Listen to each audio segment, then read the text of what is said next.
aprovechar para hacerte alguna pregunta, compañero, ¿no? Claro.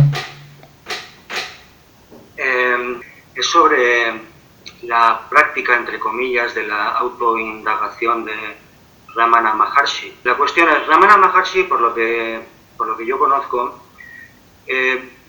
su enseñanza fundamental era el silencio, pero como no todo el mundo puede acceder a ese nivel de enseñanza, también respondía a preguntas. Y más allá de responder a preguntas a quien pidiera algún tipo de práctica, él explicaba la práctica entre comillas, de la autoindagación. La práctica de la autoindagación básicamente consiste en que uno que en última instancia es el absoluto, indaga sobre la idea del yo, lo que llaman el ego. Entonces, claro, cuando aparece alguna pregunta, pues uno indaga preguntándose a quién le está surgiendo esta pregunta, ¿no? ¿Quién soy? A mí, yo. Pero ¿quién soy yo? ¿Quién soy yo a quien le surge esta pregunta, esta emoción, lo que sea que surja en la conciencia? Y así, de esta forma, finalmente desaparece incluso la idea del yo, queda lo que queda. A mí sí que me resuena y quisiera conocer tu opinión sobre esta práctica, si realmente crees que puede funcionar o crees que es recomendable seguirla. Y luego también, uniendo a esto, tengo alguna duda sobre lo que queda. Lo que queda es lo que algunos llaman el absoluto, o no sé, la divinidad, y algunos dicen que la fuente, el absoluto, es conciencia pura, pero también he escuchado a otros maestros, entre comillas, como Nisargadatta Maharaj, que dicen que hay algo todavía más allá. El ser, que ni siquiera es consciente de ser. Pero luego surge la conciencia. Luego surge la conciencia que sí es consciente de sí misma.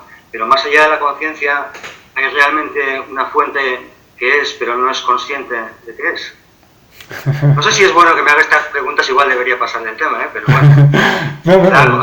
Claro, gracias por compartir. Bueno, parte de esto que estás planteando, como lo has planteado y la gente lo han escuchado y tal, posiblemente durante este tiempo indagaréis sobre ello y profundizaremos más en el siguiente encuentro. Lo que surge a comentarte sobre la autoindagación es que obviamente tiene todo el sentido. Es decir, por ejemplo, el otro día en un seminario de creencias limitantes invitaba a observar de dónde nace, por ejemplo, el miedo, ¿no? ¿Qué subyace del miedo, ¿no? Y así desgranar el miedo para interiorizar que al final también es ilusoria y forma parte de esa parte egoica, ¿no? Que uno cree ser. Porque del miedo, si se indaga, suele surgir por desconocimiento, por elucubraciones de la mente al futuro, cómo serán las cosas, por falta de aceptación. Entonces, toda pregunta de autoobservación, como has planteado incluso a quién le nace esta pregunta, has dicho, todo eso origina un espacio de conciencia que colabora un darse cuenta, y el darse cuenta siempre es fundamental, a un darse cuenta de qué vibra en verdad y qué es parte de la ilusión. Es decir,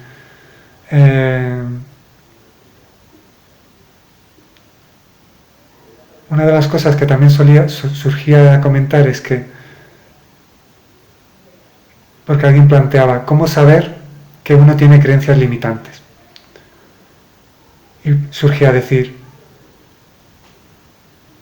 hay que observar la creencia limitante, no negarlo, siempre aceptar que está para no ocultarlo, observarla y plantearse, esta creencia que mantengo en este momento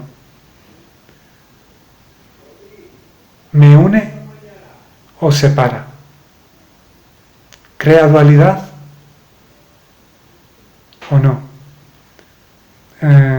Por lo tanto, las autoindagaciones, como esta persona que has dicho el nombre planteaba, tienen mucho sentido. Ver el origen de aquello que se piensa, que aquello que se siente, qué subyace en ese pensamiento, si hay separación, porque si hay separación hay dualidad, si hay dualidad hay ilusión. En última instancia solo hay unión.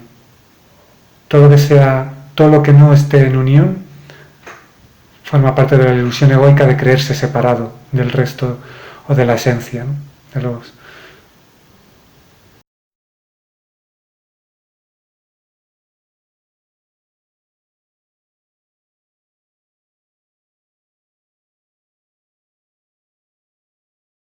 Y en este momento surge seguir compartiendo un poco la respuesta que estaba surgiendo al compañero José.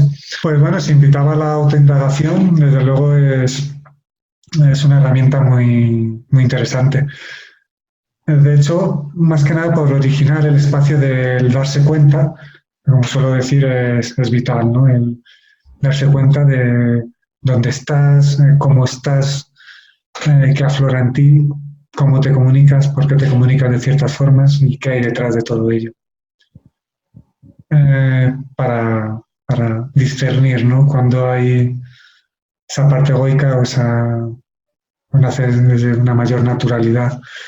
Y planteaba a alguien cómo disolver el miedo, por ejemplo. Y bueno, surgió algo sencillo que va en esa línea, ¿no? Contemplando su origen, sencillamente. Cuando indagas en el miedo, habitualmente te das cuenta que el miedo suele ser por creencias que la mente origina y sabiendo que la mente es muy limitada y que abarca lo que abarca, te das cuenta de la innecesidad del miedo y sobre todo que muchas cosas de las que el miedo origina por el llamado futuro, al final son por especulaciones y esas especulaciones tienen el origen que tienen, ¿no? Entonces, indagando en el miedo, en por qué uno vive de una determinada forma, por qué se comunica de una determinada forma, indagando con honestidad se puede llegar a dar cuenta de la innecesidad, ¿no? Y de aquello por lo que está envuelto que es ilusión al final, ¿no? Todo aquello que distorsione la armonía interior o todo aquello que crea separación, al final es producto de una perspectiva egoica, ¿no? Entonces, cuando eres consciente de ello, indagando, se crea un espacio de conciencia muy interesante.